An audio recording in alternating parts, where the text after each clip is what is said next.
The 1920s in the United States, the age of jazz, prohibition, and watches that glowed in the dark. The US Radium Corporation in New Jersey was making one of the most successful products of its time, watches with glowing dials. The military loved them, pilots wouldn't fly without them, and fashionable women wore glowing brooches. The secret was radium paint, a mix of radium-226 and luminescent substances. Hundreds of young women, most of them between 14 and 20 years old, worked in factories applying this paint with fine brushes. It was seen as a prestigious job, clean, indoors, and well paid. My sister worked at the radium dial, and she went there right after she got out of high school. The workers were even nicknamed Ghost Girls because by the end of their shifts, they literally glowed in the dark from the radium dust. But there was a catch. To paint perfectly thin lines on those tiny dials, management trains the workers to use the lip dip paint technique. That's right, they were licking the brushes coated in radioactive paint several times a minute, hundreds of times per shift. I was telling my mother, and my mother said, "What do they have to put in their mouth for?" Management swore the radium was completely safe. In fact, they claimed it was good for your health. Back then, radium was added to toothpaste, cosmetics, and even chocolate. Radioactive water was sold as a fountain of youth. It was a full-blown craze, and no one suspected this trendy substance was actually a silent killer. The symptoms didn't show up right away, though. At first, the workers felt tired, then their teeth began to ache.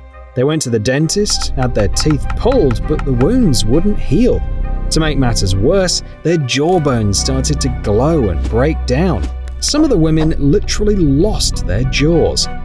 Do you know what radium-226 is? It's a radioactive nuclide with a half-life of about 1600 years. Once it enters the body, it gets mistaken for calcium because of its chemical similarity. And where does calcium go? To the bones and teeth. But instead of making them stronger, radium turns them into a constant source of radiation. Imagine your own skeleton turning into a miniature nuclear reactor you can't switch off. When the women began falling ill and dying in large numbers, the company denied everything. Doctors paid off by the company blamed their symptoms on syphilis and hysteria. Yes, the classic women imagining things. But 5 brave women, later dubbed the Radium Girls by the press, took their bosses to court. The trial made headlines. Dying women, some too weak to raise their hands for the oath, glowing in a dark courtroom, fighting a corporate giant. They eventually won, but at what cost? Most of the plaintiffs had died before the 1930s. Their victory led to a revolution in the workplace health and safety laws, and to the first standards for radiation protection. The tragedy of the Radium Girls was the first major case of mass radiation poisoning in history. The first, but not the last.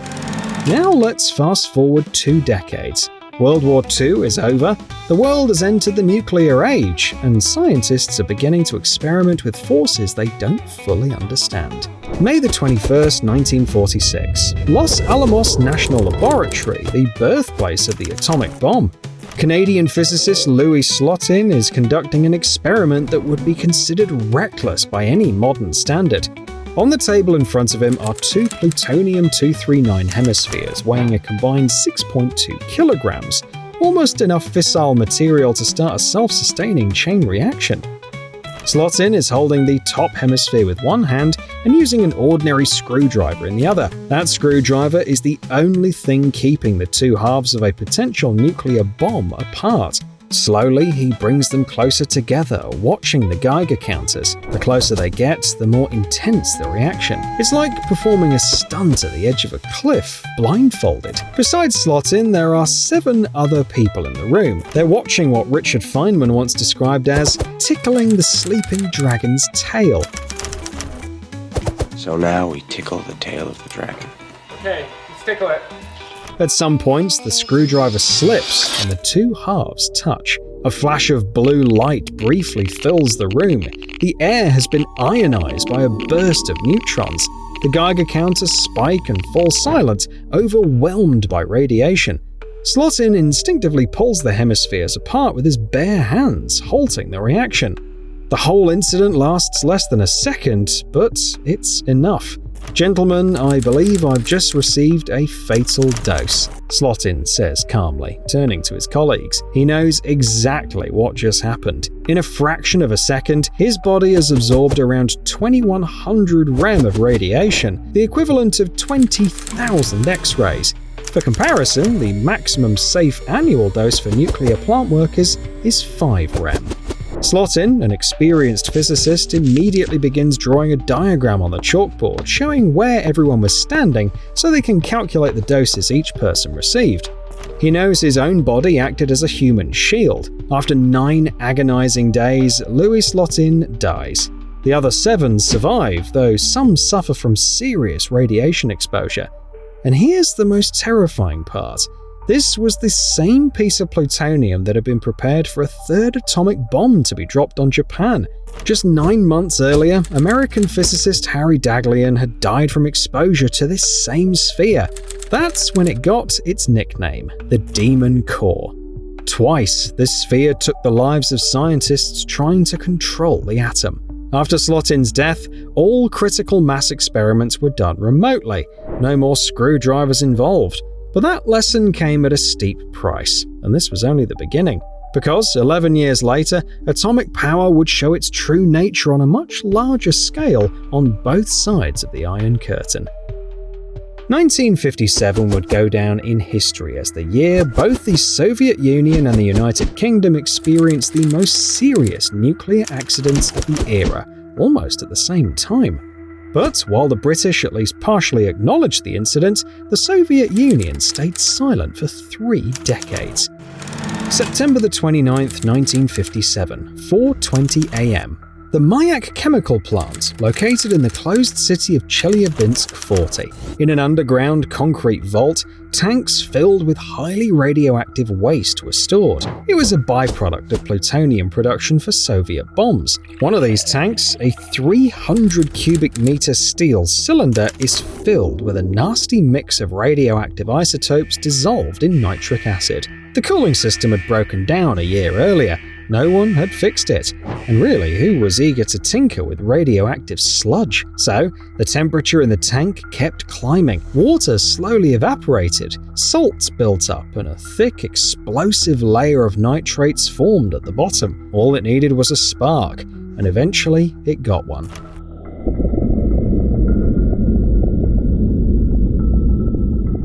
The blast, equivalent to 70 to 100 tons of TNT, blew off a 160-ton concrete lid. Imagine 2 full train cars packed with dynamite going off at once.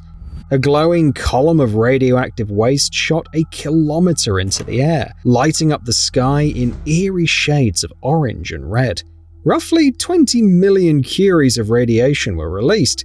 That's about 80% of what came out of Chernobyl, just packed into a much smaller area. The radioactive cloud drifted northeast, sweeping across villages, farmland, and forests. Now, here's the horrifying part. People weren't evacuated until a week later. In the first few days, locals were told the strange glow on the horizon was just a particularly bright northern light. The red snow that fell 2 days later, just fertilizer. The sudden death of livestock must be an outbreak. By the time the truth began to surface, it was already far too late. The contamination zone included 217 towns and villages. Around 270,000 people were exposed. What was left behind became known as the East Ural Radioactive Trace, a 300-kilometer strip of dead, poisoned land. And the outside world didn't learn about it until 1989, 32 years of silence. While the Soviet Union was covering up its disaster, something disturbingly similar was playing out across the continent.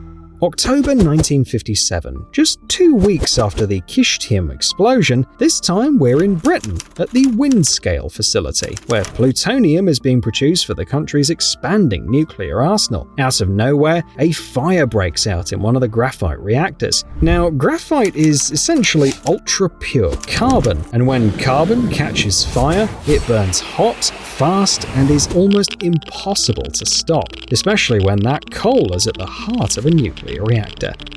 The reason? The Wigner effect. When neutrons strike graphite, they deform its structure, causing it to store energy like a compressed spring. On October the 7th, the operators carried out the heating procedure twice in a row without letting the reactor cool down. A fatal mistake. The fire burned inside for 3 days until October the 10th, when Tom Twohy made a reckless decision. He climbed up to see what was happening inside the reactor. When he opened the inspection window, he saw hell itself. The fuel rods were glowing red hot, and the graphite was burning with a strange blue flame. "The reactor's glowing like a Christmas tree," he reported after closing the hatch. Carbon dioxide was useless. The temperature had reached 1300 degrees Celsius. That's when the engineers proposed a crazy plan: flood the entire thing with water. But red-hot graphite plus water is the perfect recipe for a hydrogen explosion. After 60 hours of combustion, they decided to take the risk. Hissing, cracking, clouds of steam, everyone froze, and miraculously, the reactor didn't explode. The fire went out, but the radioactive cloud containing iodine-131 was already spreading across Europe. Authorities confiscated 2 million litres of contaminated milk and quietly dumped it into the Irish Sea. After reading the report, UK's Prime Minister Macmillan gave a direct order: bury it deep. And so they did, for 30 years. And next to the smouldering ruins, the British calmly continued operating the second reactor. The textbook case of keep calm and carry on. Fast forward to the 1960s. The Cold War is at its peak. American bombers loaded with nuclear warheads are in the sky around the clock. This is part of Operation Chrome Dome. 24-hour patrols with thermonuclear bombs on board. But sometimes the unthinkable happens. On January the 17th, 1966, a B-52 collides with a refueling tanker over the Spanish village of Palomares. Both planes turn into fireballs. 4 hydrogen bombs, each with a yield of 1.45 megatons, 100 times more powerful than the bomb dropped on Hiroshima, plummet from the sky. Just imagine the panic of the villagers. Among the burning wreckage, there were weapons capable of wiping out the world. 2 of the bombs were destroyed on impact, scattering plutonium across 2.6 square kilometers of Spanish soil. Some 1,400 tons of contaminated earth had to be removed, the equivalent of 20 train cars full of radioactive dirt. The 3rd bomb landed in a field, saved by its safety parachute, and the 4th disappeared into the sea. US authorities spent 80 days searching for it with submarines and submersibles. In the end, they found it at a depth of 869 meters. But how many bombs were never found throughout the Cold War? 1968, Chula Air Base, Greenland. Another B-52 carrying 4 bombs crashes into the ice. Officially, they were all recovered, but declassified documents suggest that under layers of ice still lies a weapon powerful enough to wipe out a city the size of Berlin. The Americans refer to these events as Broken Arrow incidents. Officially, 32 have been acknowledged. Unofficially, well, who's counting?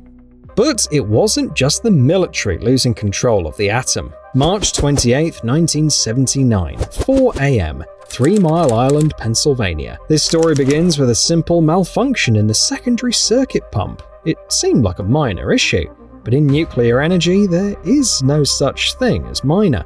The operators stare in panic at their instruments, which are showing completely inaccurate data. The water level is normal, false. The temperature is stable, also false. As they scramble to understand what's going on, the reactor core begins to melt. By 6 a.m., the governor is informed. By 8, the whole country knows. CNN launches live coverage. Millions of Americans are glued to their screens. It's the first nuclear reality show in history. Panic spreads. People load their kids into cars and take off with no destination. Within days, 140,000 residents have evacuated on their own. Officials keep insisting everything is under control, but after years of cover-ups, who's going to believe them? In the end, radiation release was minimal, but public trust in the idea of peaceful atomic energy was shattered for good. Construction of new nuclear power plants in the US came to a near standstill. Meanwhile, in the Soviet Union, another disaster was brewing.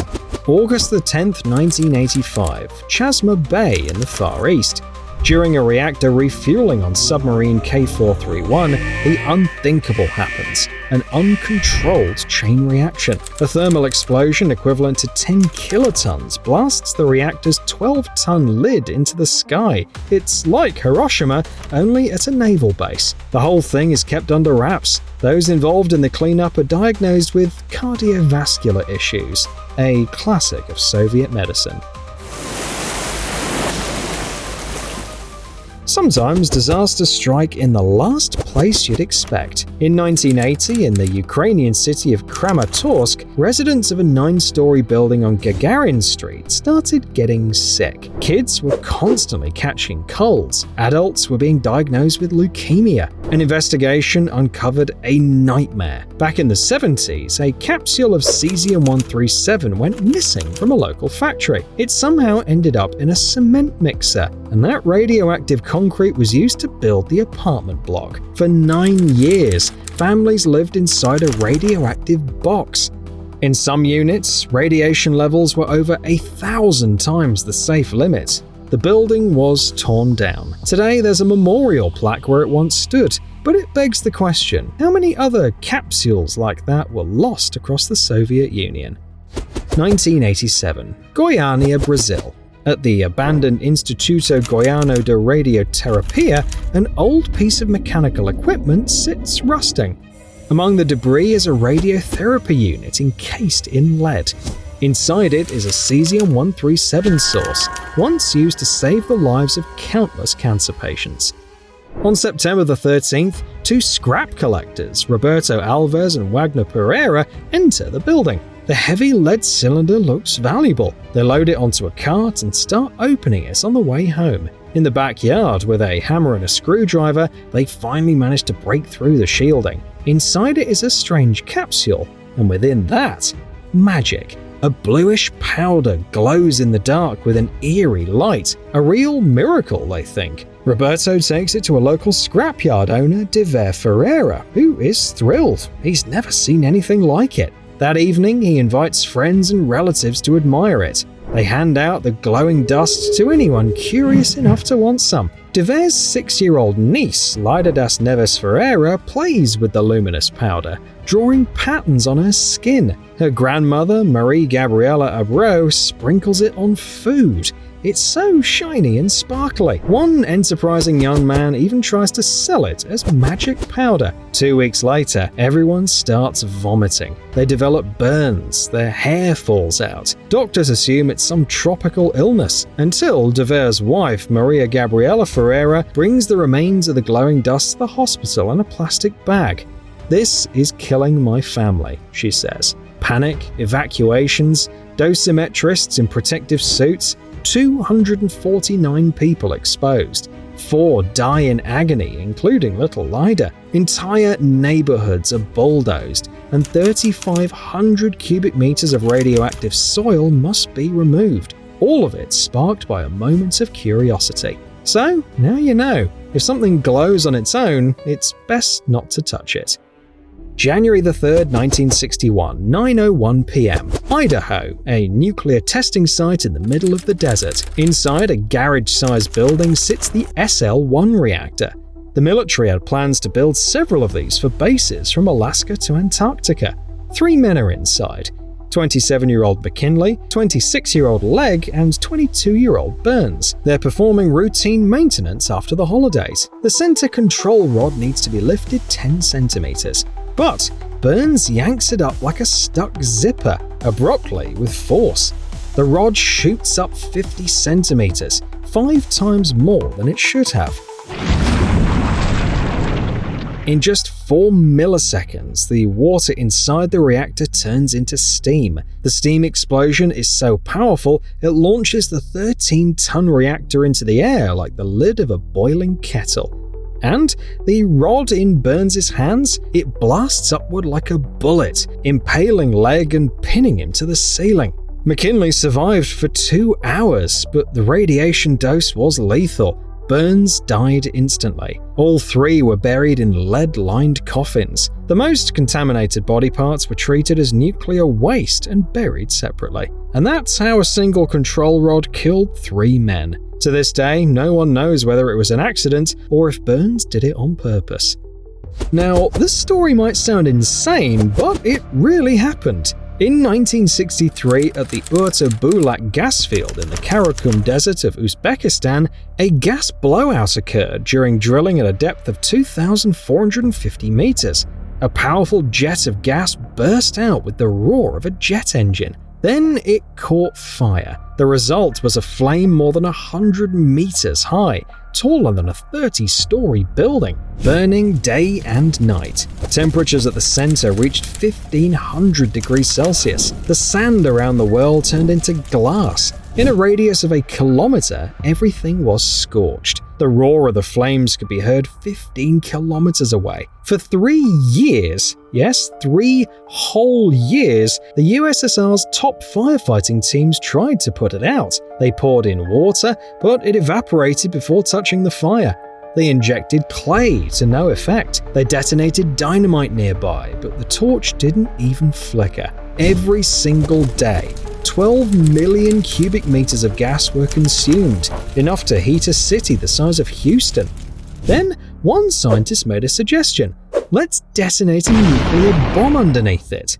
Everyone thought he'd lost his mind, but there were no other options left. On September the 30th, 1966, at a depth of 1,532 meters and 35 meters away from the well, they set off a 30-kiloton nuclear device. That's the equivalent of 2 Hiroshimas underground. The shockwave compressed the rock layers, sealing the borehole like crumpling a soda straw. And the result? The fire went out in 23 seconds. 23 seconds after 3 years of failure. That success kicked off the Soviet program, Nuclear Explosions for the National Economy. Over time, 124 peaceful nuclear blasts were carried out across the USSR to create reservoirs, crush ore, and search for oil. Madness? Maybe. But at Urta Bulak, it worked. Sometimes to put out a fire, you don't need water, you need a nuclear bomb. March the 11th, 2011, a 9.0 magnitude earthquake hits Japan. The Fukushima nuclear plant survives the quake, but an hour later, a 15-meter tsunami slams into the coast. It breaches the seawall, floods the diesel generators in the basement, and knocks out the cooling systems. What follows is a drawn-out nightmare. 3 reactor cores melt down, hydrogen explosions rip through the buildings, radioactive water spills into the Pacific. In the end, 160,000 people are evacuated. An exclusion zone is established that will last for decades. It's the first nuclear disaster of the Twitter age witnessed by the entire world in real time. 12 stories, 12 places on the map where the atom showed its true face. From the glowing girls of the 1920s to the meltdown at Fukushima, what ties them all together? Human arrogance. We thought we'd tamed the atom, that a screwdriver could keep the danger at bay, that concrete walls could seal away the radiation, that the ocean would never breach our defenses. Every disaster began with, what could go wrong? Every cover-up with, people shouldn't panic. Every victim thought, it won't happen to me. How many radioactive secrets are still buried in archives? How many lost sources of radiation are hiding among scrap metal? How many bombs lie quietly at the bottom of the sea? Next time you see a radiation warning sign, think back to these stories. Think of the girls with glowing bones, the scientist and his screwdriver, the children playing with cesium. Because the atom doesn't forgive mistakes, it doesn't forgive complacency, and it certainly doesn't forgive forgetfulness. These disasters were hidden for decades, but the truth, like radiation, always finds a way through. The only question is, what price we'll pay for the next lesson? Take care and remember, somewhere out there, maybe closer than we think, Another atomic bomb is ticking. We just don't know it yet.